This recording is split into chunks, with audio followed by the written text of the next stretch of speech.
Quand vous regardez l'Europe, qu'est-ce que vous voyez? Reconnaissez-vous le continent dans lequel vous avez grandi? Est-ce qu'il vous arrive de vous demander pourquoi nos gouvernants restent les bras ballants quand nos pays sont décimés par des migrants économiques illégaux?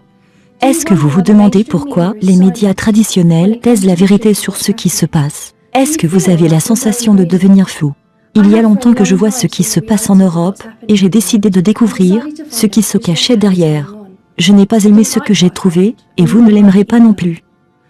Les 27 et 28 novembre 1995, sous la présidence espagnole de l'Union européenne, les 28 États membres, ainsi que 15 autres États non européens, signaient la déclaration de Barcelone. C'est quoi, me direz-vous? Jamais entendu parler. Bien sûr que non, car cet accord est l'unique responsable de la destruction de l'Europe. Alors, qu'est-ce que c'est? Connu sous le nom de Déclaration euro-méditerranéenne de Barcelone de 1995, sur laquelle se sont mis d'accord l'UE, le Maroc, l'Algérie, la Tunisie, l'Égypte, la Jordanie, l'autorité palestinienne, la Syrie, le Liban, la Turquie et Israël. Cet accord, déguisé en accord commercial, est en fait un accord pour submerger l'Europe de migrants de pays islamiques. Mais pourquoi voudrait-il faire ça, me direz-vous? Eh bien, qu'est-ce qui motive généralement les actes de nos dirigeants? L'appât du gain et l'égoïsme, bien sûr. En contrepartie de noyer l'Europe sous un flot de migrants musulmans, ils obtiennent des traités commerciaux et des pots de vin du monde arabe, lequel, nous le savons, est déterminé à convertir le monde à l'islam et à faire taire toute personne qui ose dénoncer son idéologie d'oppression et de haine.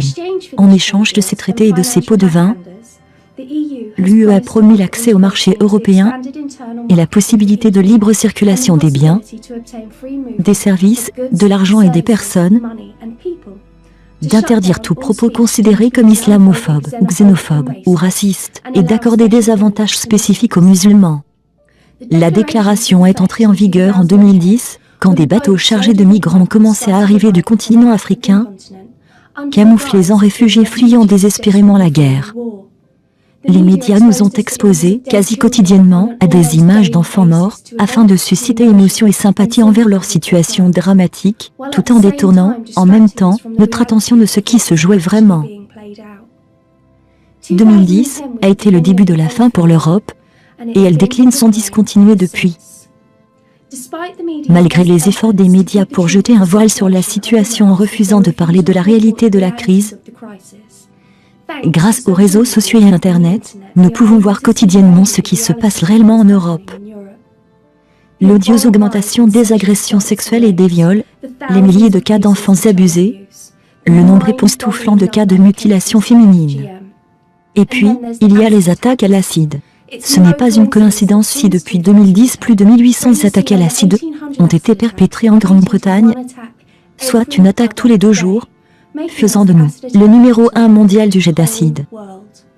Ce phénomène, ainsi que les gangs de violeurs pakistanais, là encore, ont été ignorés par nos merveilleux médias, sauf bien sûr, si le coupable était blanc. Puis, il y a les attaques terroristes, à Paris, Londres, Manchester, Belgique, Allemagne et Suède. Il semble que même le meurtre de nos enfants soit halal pour ces terroristes islamistes, tandis que les poches de nos dirigeants se remplissent d'argent sanguinolent.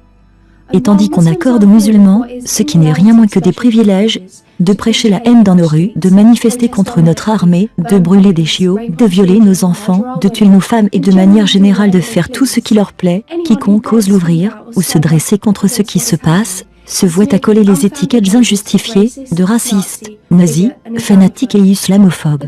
Mais ces étiquettes n'arrivent plus à nous faire taire. Nous commençons à nous rebeller. Ne vous méprenez pas, il s'agit bien du génocide de l'Europe. Nos cultures, notre héritage, nos traditions et valeurs sont tous attaqués. Les libertés qui font de l'Europe un si formidable continent sont menacées, y compris les droits des femmes, la protection des enfants, les droits des LGBT, obtenus après des décennies de lutte, sont maintenant menacés par l'idéologie répressive, haineuse et intolérante de l'islam. Les femmes, dans certains endroits d'Europe, ont peur de sortir seules le soir dans les zones à majorité musulmane. On leur dit ce qu'elles ont le droit de porter, ce qu'elles doivent cacher pour ne pas heurter la sensibilité islamique. Des patrouilles de la charia imposent leur diktat aux Britanniques. Notre système judiciaire est utilisé contre nous pour protéger les musulmans, tandis que les Britanniques non musulmans sont sévèrement punis pour des choses futiles perçues comme islamophobes. se rajoutent le taux de natalité, la polygamie, l'échec de l'intégration et quasiment aucun apport significatif au pays. 75% des musulmanes sont sans emploi et ne travailleront jamais ni ne contribueront financièrement au pays, tandis que le coût de leur hébergement, des maternités, des naissances, de la garde et de l'éducation de leurs nombreux enfants est pris en charge par les contribuables. Depuis 1400 ans, la domination islamique a toujours été le but principal de l'islam. Tout pays qui a accueilli des migrants musulmans a été changé pour le pire.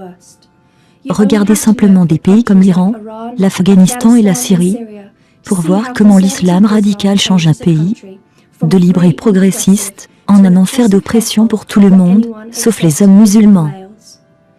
L'islam radical salafiste et wahhabite est importé en Grande-Bretagne à un rythme inquiétant, avec déjà plus de 70 mosquées et une multitude d'écoles coraniques qui apprennent aux prochaines générations de musulmans britanniques l'intolérance, la haine, le sexisme, l'oppression et l'homophobie, tels qu'enseignés en Arabie Saoudite. Le nombre de femmes qui portent le niqab a explosé, et des villes entières sont désormais presque complètement musulmanes. Si rien ne change, la Grande-Bretagne sera majoritairement musulmane dans 2 générations. C'est réellement ce qui est en train d'arriver partout en Europe. Tous les pays de l'Est se rebellent et refusent d'importer massivement une idéologie qui ne vivra jamais en paix avec une autre culture. Nous savons qu'elle ne cohabitera jamais pacifiquement aux côtés d'une autre culture, parce que l'histoire nous l'a montré. Nous devons arrêter d'ignorer l'histoire et en tirer des leçons. L'islam n'a pas sa place en Occident, et nos dirigeants le savent. Il est temps que tous les autres le sachent aussi. Dites non à l'islamisation de l'Europe avant qu'il ne soit trop tard.